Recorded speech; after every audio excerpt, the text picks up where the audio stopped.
حضرت غوث اعظم حضرت شیخ عبد القادر جیلانی رحمۃ اللہ علیہ ایک عظیم ولی مسلح اور صوفی بزرگ ہے جن کا شمار اسلام کے معروف ترین اولیاء کرام میں ہوتا ہے۔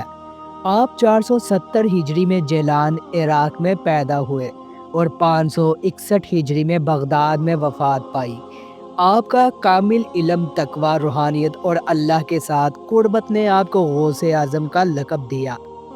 آپ نے اپنی زندگی میں اسلامی علوم کی تعلیم دی، لوگوں کی اصلاح کی اور اپنے علم و عمل کے ذریعے لوگوں کے دلوں میں اللہ کی محبت و خوف کو بیدار کیا۔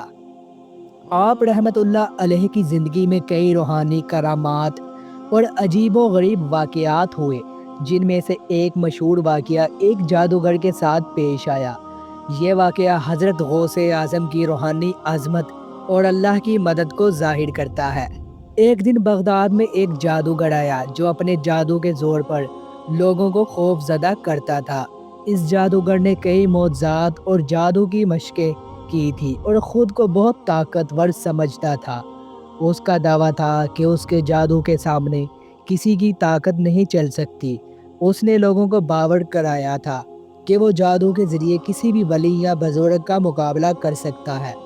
یہ جادوگر حضرت شیخ عبد القادر جیلانی رحمۃ اللہ علیہ کے بارے میں بھی سن چکا تھا اور اس نے یہ فیصلہ کیا کہ وہ حضرت غوث اعظم کو اپنے جادو سے آزمائے گا تاکہ ثابت کر سکے کہ وہ ایک غیر معمولی جادوگر ہے۔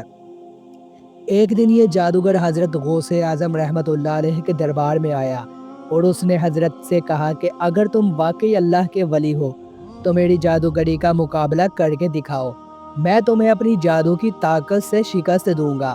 حضرت غوث اعظم رحمۃ اللہ علیہ نے نہایت سکون اور اطمینان کے ساتھ اس جادوگر کی بات سنی۔ آپ نے کوئی رد عمل ظاہر نہیں کیا اور نہ ہی اس کی دعوت کو قبول کیا۔ آپ نے فرمایا، اللہ کی طاقت سے کوئی بھی جادو اور شیطانی طاقت نہیں رک سکتی۔ حضرت غوث اعظم رحمۃ اللہ علیہ نے اللہ کی مدد اور کرامت کے ساتھ اس جادوگر کے جادو کو بے اثر کر دیا۔ جادوگر نے اپنی پوری طاقت لگائی مگر حضرت غوث اعظم کے سامنے اس کا جادو مکمل طور پر ناکام ہو گیا۔ جادوگر کی جادوگری بے اثر ہو گئی اور اس کی تمام کوششیں ناکام ہو گئی۔ اس کے بعد حضرت غوث اعظم رحمۃ اللہ علیہ نے جادوگر کو اللہ کی ہدایت اور توبہ کی نصیحت کی۔ حضرت غوث اعظم کے روحانی اثرات سے وہ جادوگر نہ صرف بے بس ہو گیا بلکہ اس نے حضرت کی دعاؤں سے متاثر ہو کر اسلام قبول کیا اور اپنی زندگی میں تبدیلی لائی۔ یہ واقعہ حضرت غوث اعظم رحمۃ اللہ علیہ کی کرامت اور اللہ کی مدد کا ایک عظیم نمونہ ہے۔ اس سے یہ سبق ملتا ہے کہ اللہ کے ولیوں کی روحانی طاقت اور اللہ کی مدد کے سامنے جادو، شیطانی طاقتیں یا دنیا کی کوئی بھی قوت بے اثر ہے۔ حضرت غوث اعظم رحمۃ اللہ علیہ کا یہ واقعہ اس بات کا غماز ہے کہ اللہ کے راستے پر چلنے والے کبھی بھی شیطانی قوتوں سے ہار نہیں سکتے اور اللہ کی رضا کی خواہش رکھنے والے ہمیشہ کامیاب رہتے ہیں۔ یہ واقعہ اس بات کو بھی ظاہر کرتا ہے کہ اللہ کی مدد اور ولیوں کی دعائیں انسان کی تقدیر بدل سکتی ہے اور وہ جادوگریاں، شیطانی طاقتیں جو لوگوں کو خوف میں مبتلا کرتی ہیں، اللہ کے ولیوں کے سامنے بے بس ہو جاتی ہے۔